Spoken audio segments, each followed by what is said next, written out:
হাজাৰ হাজাৰ লৰাই পুলিচৰ কামাণ্ডো বেটেলিয়নৰ পৰা পুলিচৰ বেটেলিয়নৰ পৰা দুটা তিনটাকৈ নতুন বেটেলিয়নত চাকৰি ওলাব বড়োলেণ্ডৰ লৰাই চাকৰি পাব কতো টকাও আমি ঘোষ দিব নালাগে।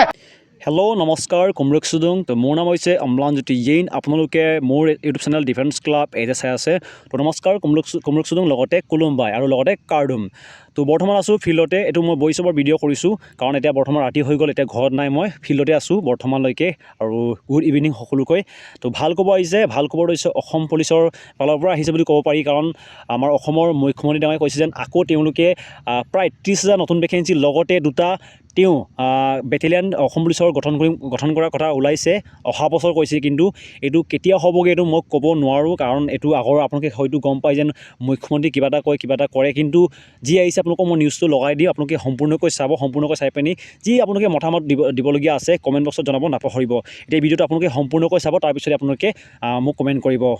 শ্ৰদ্ধাৰ ৰাইজ BTR চৰকাৰৰ লগতে অসমৰ ৰাজ্য চৰকাৰেও বড়োলেণ্ডৰ উন্নয়নৰ বাবে কাম কৰি আহিছে।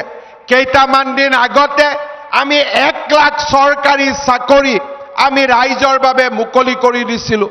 বড়োলেণ্ডৰ হাজাৰ হাজাৰ লৰাই পুলিচৰ কামাণ্ডো বেটেলিয়নৰ পৰা তেওঁলোকে চৰকাৰী চাকৰি পাবলৈ সক্ষম হৈছিল 1 টকাও কোনেও কতো ঘোষ দিয়াৰ কোনো প্ৰয়োজন হোৱা নাছিল। মই আপোনালোকক প্ৰতিশ্ৰুতি দিছোঁ যে ৰাজ্য চৰকাৰে অহা বছৰবিলাকত আৰু 30,000 চাকৰি অহা বছৰত নিযুক্তি দিব দুটা তিনটাকৈ নতুন বেটেলিয়নত চাকৰি ওলাব বড়োলেণ্ডৰ লৰাই চাকৰি পাব কতো টকাও আমি ঘোষ দিব নালাগে তেনেকুৱা আজি আমি এটা পৰিৱেশ নিৰ্মাণ কৰিছোঁ। প্ৰধানমন্ত্ৰী আৱাস যোজনাৰ লগে লগে আমি এই বছৰৰ পৰা মুখ্যমন্ত্ৰীৰ আৱাস যোজনা আৰম্ভ কৰিম। আপোনালোকে ভিডিঅ'টো চালে আৰু ভিডিঅ' চাই পিনে কেনেকুৱা লাগে নিশ্চয় কমেণ্ট বক্সত জনাব নাপাহৰিব। মই নাজানো যে এই ভেকেঞ্চিত সঁচাকৈ তেওঁ দিবনে নিদিয়ে এইটো মই ক'ব নোৱাৰোঁ। মুখ্যমন্ত্ৰীয়ে যি কৈছে আপোনালোকক লগাই দিছোঁ সম্পূৰ্ণকৈ যদি ভিডিঅ' আপোনালোকে চাব মন আছে আপোনালোকে নিউজ লাইভত চাব পাৰিব এইটো অফিচিয়েলি দি আছে আৰু তেওঁ সংবাদ মাধ্যমতো এই কথা কৈছে।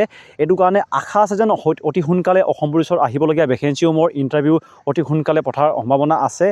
কেতিয়াও হ'ব এইটো মই ক'ব নোৱাৰোঁ এইটো কাৰণে সম্পূৰ্ণকৈ আপোনালোকে ভিডিঅ'টো চাই ল'ব লিংক আছে ডিছক্ৰিপশ্যনত গৈ পিনে আপোনালোকে চেক আউট কৰি লওক অফিচিয়েল ভিডিঅ'টো আৰু যদিহে অফিচিয়েল ইয়াৰ নটিফিকেশ্যন আহি যায় অসম পুলিচৰ আহিবলগীয়া ইণ্টাৰভিউসমূহৰ মই নিশ্চয় আপোনালোকক জনাই দিম। এইটো কাৰণে প্লিজ চেনেলটো ছাবস্ক্ৰাইব লগতে লাইক এটা কৰিব নাপাহৰিব আৰু কমেণ্ট এটা কৰিব নাপাহৰিব।